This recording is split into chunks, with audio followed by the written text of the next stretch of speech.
60 वर्ष की उर्मिला शहर के बाहरी हिस्से में अपने छोटे से घर में अकेली रहा करती थी।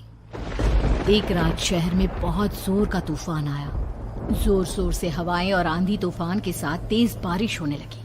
उन आवाजों को सुनकर कोई भी घबरा जाता, लेकिन उर्मिला घर के सारे खिड़की दरवाजे बंद कर गहरी नींद में सो रही थी। रात के लगभग 12 बजे होंगे कि किसी ने उर्मिला के घर का दरवाजा खटखटाया। दरवाजे के खटखटाने की आवाज सुनकर उर्मिला की नींद खुलती है। आखिर इतनी रात को कौन आया होगा?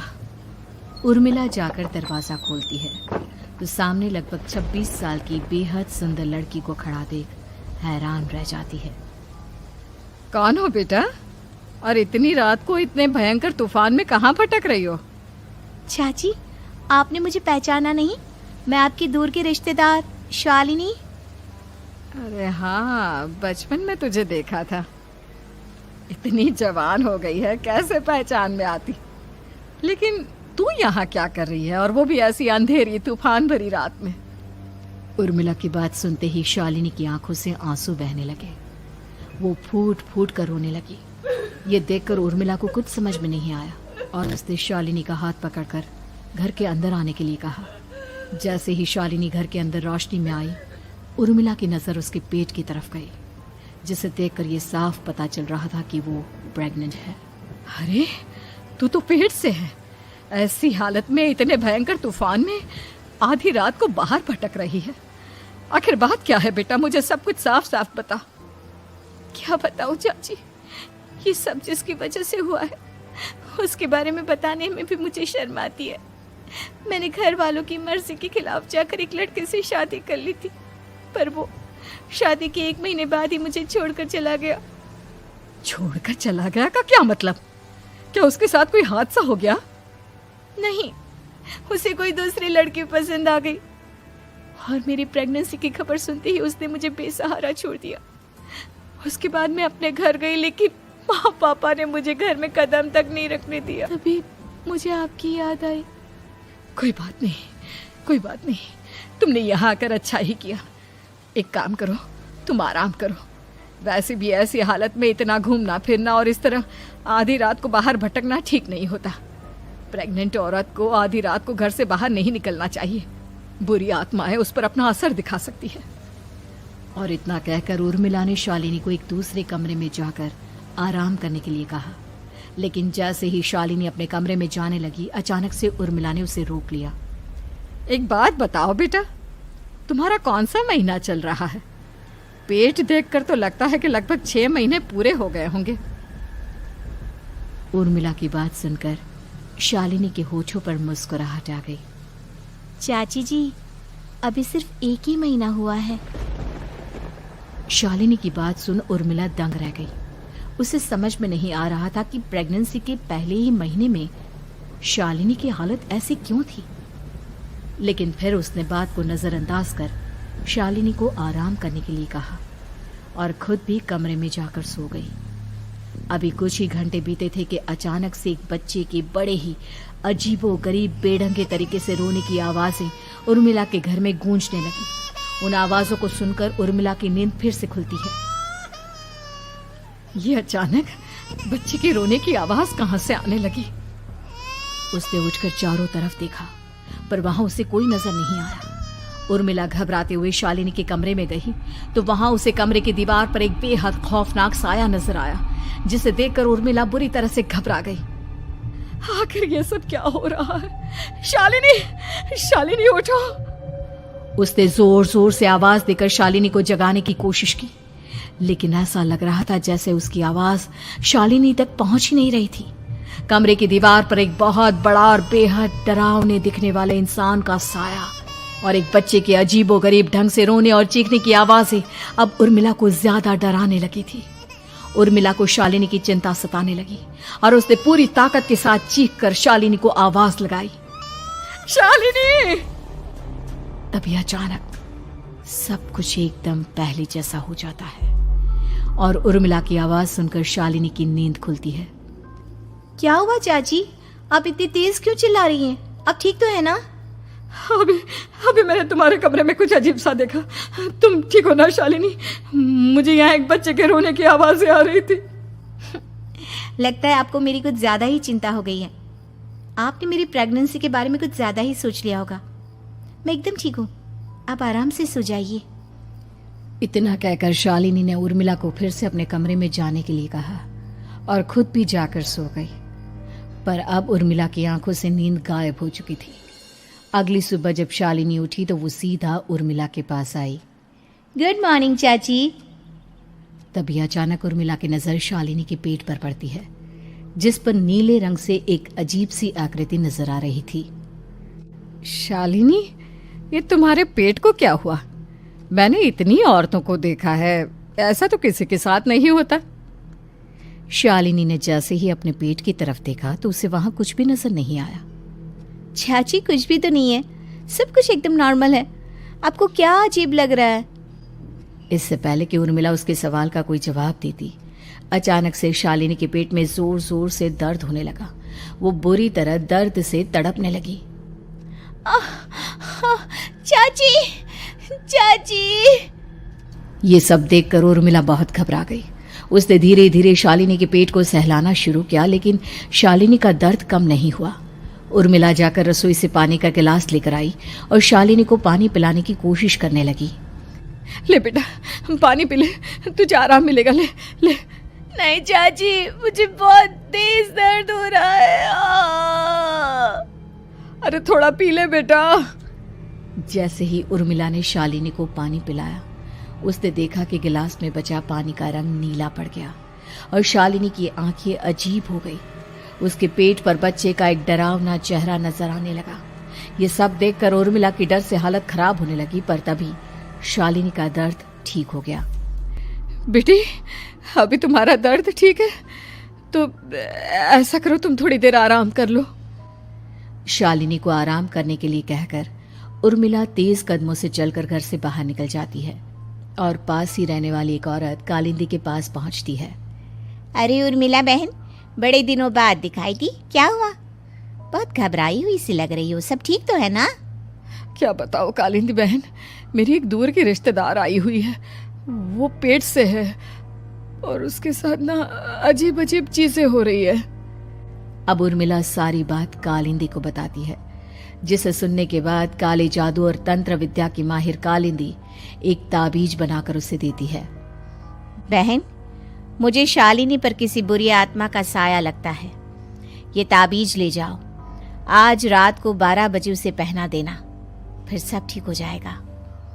उर्मिला ताबीज लेकर घर वापस आती है और अब आधी रात के होने का इंतजार करने लगती है। जैसे ही आधी रात होती है, वो नींद में सोई शालिनी को ताबीज पहना शांति से अपने कमरे में आकर अपने पलंग पर लेट जाती है। अब सब ठीक हो जाएगा, ये सोचकर उर्मिला शांति की एक सांस ही लेती है कि तभी अचानक उसकी आंखों के सामने कुछ ऐसा आता है जिसे देखकर उर्मिला डर से चीखने लगती है। तुम कौन हो? कौन हो तुम? जाओ यहाँ से, जाओ जाओ यहाँ से। तभी उर्मिला की एक जोरदार दर्द भरी डरावनी चीख वहां पर गूंज गई। उर्मिला की आंखों के सामने एक बच्चा खड़ा हुआ था, जिसका पूरा शरीर किसी बूढ़े की तरह नजर आता था, लेकिन मुंह किसी नवजात बच्चे की तरह था। उसकी आंखें गुस्से से लाल थी और वो घूर घूर कर उर्मिला की तरफ देखा जा रहा था। कौन हो तुम? कौन हो? उर्मिला के चीखते ही वो बच्चा जोर जोर से रोने लगा। घबराकर उर्मिला ने अपने हाथों को अपने कानों पर रख लिया। उसकी समझ में नहीं आ रहा है कि आखिर ये सब उसके साथ क्या हो रहा है। कौन हो तुम? कौन हो? क्या चाहते हो मुझसे? जाओ जाओ यहाँ से, आखिर तुम हो कौन? तभी अचानक से उर्मिला के पूरे घर में लाल रंग की रोशनी फैल गई। वो बच्चा धीरे धीरे कदमों से चलता हुआ उर्मिला की तरफ बढ़ने लगा। किसी नवजात पैदा हुए बच्चे के जैसे उसके रोने की आवाज अब उर्मिला के कानों में गूंज रही थी। लेकिन कुछ ही सेकंड में वो चुप हो गया और उसने बेहद खतरनाक आवाज में उर्मिला के सवाल का जवाब दिया। मैं वो हूँ जो अब तक पैदा नहीं हुआ, लेकिन जब मैं पैदा हो जाऊंगा तो वो होगा जो अब तक कभी नहीं हुआ। ये क्या कहना चाहते हो तुम? ऐसा क्या हुआ जो अब तक नहीं हुआ? तबाही होगी, तबाही। सब कुछ खत्म हो जाएगा और ये जो लड़की मुझे जन्म देने वाली है, मैं उसका खून पी जाऊंगा, सारा खून। उस बच्चे की बात सुनते ही उर्मिला बुरी तरह घबरा गई। उसका एक बुजुर्ग आदमी जैसा शरीर, एक नवजात बच्चे जैसा चेहरा, ये दोनों ही बातें उर्मिला की समझ से बाहर थी। तभी वो बच्चा अचानक गायब हो गया। घर का माहौल फिर से पहले जैसा हो गया। लाल रंग की रोशनी भी अब गायब हो चुकी थी। उर्मिला दौड़कर शालिनी के कमरे में पहुंची, जहां वो गहरी नींद में सोई हुई थी, पर उसके गले का ताबीज गायब हो चुका था। उठो उठो शालिनी, उठो बेटा, मुझे तुमसे जरूरी बात करनी है।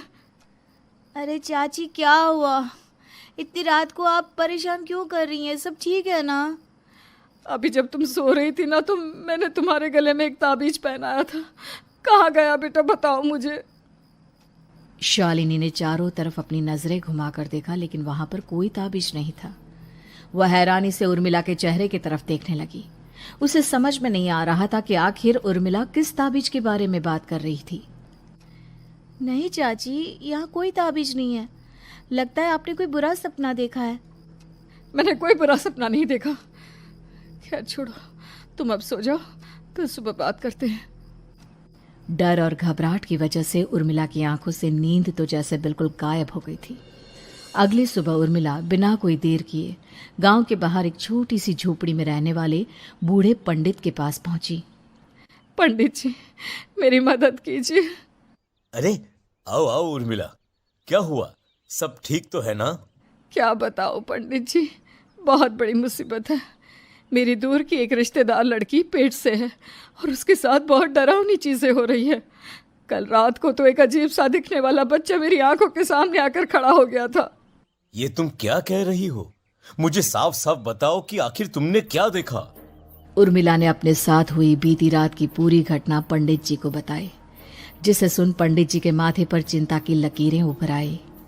अनर्थ होने वाला है, अनर्थ। बरसों पहले भी उस हैवान ने एक लड़की के पेट से जन्म लिया था और उसके बाद उस शहर को पूरी तरह से तबाह कर दिया। कैसी विपदा पंडित जी, कैसी बात कर रहे हैं आप? बताइए मुझे, और इसका उपाय क्या है? इसका उपाय तो है, लेकिन बहुत कठिन है। हो सकता है कि उस उपाय को करने के दौरान तुम्हारी जान भी चली जाए। मुझे मेरी जान की कोई परवाह नहीं, पर आप जिस तबाही के बारे में बात कर रहे हैं, बस वो नहीं होनी चाहिए। लाखों लोगों की जान बचाने के लिए मैं कुछ भी करूंगी। तो ठीक है, मेरी बात ध्यान से सुनो। बरसों पहले एक भयानक तांत्रिक ने अपनी तंत्र क्रिया के जरिए एक मासूम लड़की के साथ रिश्ता बनाकर उसके पेट से जन्म लिया था। इस तरह से वो अपने जैसे लोगों की संख्या इस दुनिया में बढ़ाना चाहता था। आपके कहने का मतलब है कि शालिनी के पेट से भी उस शैतान को जन्म लेना है, इसलिए उसने उसके साथ ये सब किया है। ठीक पहचाना तुमने। अब मैं तुम्हें एक ऐसा सिंदूर दूंगा जिसे तुम्हें ले जाकर उस लड़की के पेट पर लगाना होगा। क्या ऐसा करने से सब कुछ ठीक हो जाएगा? नहीं उर्मिला, ये सब इतना आसान नहीं। उस लड़की के पेट पर सिंदूर लगाने के बाद तुम्हें उसका पेट काटकर उस हैवान को बाहर निकालना होगा। नहीं पंडित जी, मैं ये सब नहीं कर सकती। मैं भला एक जिंदा लड़की के पेट को अपने हाथों से कैसे काट सकती हूँ? अगर तुमने ऐसा नहीं किया तो कुछ ही दिनों में वो हैवान उस लड़की के शरीर से जन्म लेगा और उसके शरीर के सारे खून को पीकर अपनी ताकत को बढ़ाएगा। उसके बाद वो धीरे धीरे इस पूरे शहर को तबाह कर देगा। यहाँ पर कोई जिंदा नहीं बचेगा। लेकिन अगर मैं उसके पेट को काट दूंगी तो क्या वो जिंदा बच पाएगी? अगर शालिनी को कुछ हो गया तो, अगर उसकी मृत्यु हो गई तो? ऐसा कुछ नहीं होगा उर्मिला, तुम्हें अपने मन को पक्का करके ये काम करना ही होगा। सिंदूर लेने के बाद उर्मिला झोपड़ी से बाहर निकलने ही वाली थी कि तभी पंडित जी ने उसे पीछे से आवाज देकर रोका। उर्मिला, उस लड़की का पेट काटकर हैवान को बाहर निकालना ही काफी नहीं होगा। तुम्हें ध्यान रखना होगा कि ये सब करते हुए उस बच्चे का जो आधा बूढ़े का शरीर है उस पर सिंदूर की एक बूंद भी ना लगने पाए, क्योंकि अगर ऐसा हुआ तो वो तुम्हें और बाकी सबको कच्चा खा जाएगा। पंडित जी की बात सुन उर्मिला की आंखें फटी रह गई और उसके शरीर में डर की लहर दौड़ गई। फिर भी उसने हिम्मत की। ठीक है पंडित जी, मैं पूरी कोशिश करूंगी कि मैं उस हैवान को वहीं के वहीं खत्म कर पाऊं। इसके बाद उर्मिला तेज कदमों के साथ घर वापस आती है। दिन बीतता है, रात का अंधेरा छाने लगता है। शालिनी खाना खाकर सोने चली जाती है और उर्मिला लगातार उसके गहरी नींद में सो जाने का इंतजार करने लगती है, जिसके बाद उर्मिला दबे कदमों से शालिनी के कमरे में पहुंच गई। मुझे ये करना ही होगा। अब उर्मिला ने धीरे धीरे शालिनी के पेट पर पंडित जी का दिया सिंदूर लगाना शुरू किया। उर्मिला के हाथ बुरी तरह से कांप रहे थे। उसके एक हाथ में चाकू था जिससे वो पेट काटने वाली थी। उर्मिला ने एक नज़र शालिनी के चेहरे की तरफ देखा और फिर डरते हुए उसके पेट पर चाकू चलाना शुरू किया। कमाल है, मैं इसका पेट काट रही हूँ और ये आराम से सो रही है। इसे दर्द नहीं हो रहा क्या? तभी अचानक उर्मिला के कानों में बच्चे की रोने की आवाज सुनाई देने लगी। उसने घबराकर चारों तरफ देखा पर वहां पर कोई नहीं था। बस रोने की आवाज लगातार आ रही थी। उर्मिला बिना रुके लगातार शालिनी के पेट को काटती रही। उसे इस बात का भी ध्यान रखना था कि सिंदूर बच्चे के बूढ़े आदमी वाली शरीर के हिस्से पर ना लगे। कुछ ही देर में वो हैवानी बच्चा उर्मिला के हाथों में था। उसने बड़ी ही सावधानी से उस बच्चे को बाहर निकाला और पंडित जी के कहे अनुसार उसे घर से दूर जलाने के लिए ले गए। पर तभी उसके सामने वही बूढ़े शरीर और बच्चे के चेहरे वाला बच्चा आ गया। अपनी गोद में और सामने भी बच्चे को देखकर उर्मिला हैरान रह गई। मुझे मारोगी? मुझे इतनी हिम्मत कैसे आ गई तुम्हारी? तुम पैदा नहीं हुए हो और मुझे पता है जब तक तुम्हारा जन्म नहीं हो जाता तो मुझे कुछ नहीं कर सकते। इतना बोलते ही उर्मिला तुरंत उस बच्चे को घास के ढेर पर फेंककर उसमें आग लगा देती है, जिसके तुरंत बाद वो बूढ़े आदमी के शरीर और बच्चे के चेहरे वाला अजीब तांत्रिक का भूत भी वहां से गायब हो जाता है। कुछ देर बाद उर्मिला घर पहुंचती है तो वो ये देखकर हैरान रह जाती है कि शालिनी का पेट अपने आप जुड़ चुका था। शुक्र है भगवान का और उन पंडित जी का, अब सब ठीक हो जाएगा। सुबह शालिनी सोकर उठती है तो अपना पेट देख पूरी तरह घबरा जाती है। चाची, चाची ये सब क्या हो गया? मेरा पेट अचानक कम कैसे हो गया? मेरा बच्चा कहाँ गया चाची? बेटी, वो बच्चा नहीं, एक खतरनाक तांत्रिक था जो तुम्हारी कोख से जन्म लेकर सबको मार देना चाहता था। वो पैदा होते ही तुम्हारी जान भी ले लेता, इसलिए मैंने पंडित जी के बताए उपाय से उसका खात्मा कर दिया है। अब सब ठीक है। शालिनी को उर्मिला की बात समझ में नहीं आती, जिसके बाद शालिनी को पूरी बात उर्मिला आराम से समझाती है। अब वो दोनों ही भगवान का शुक्र अदा करती हैं और एक साथ रहने लगती हैं।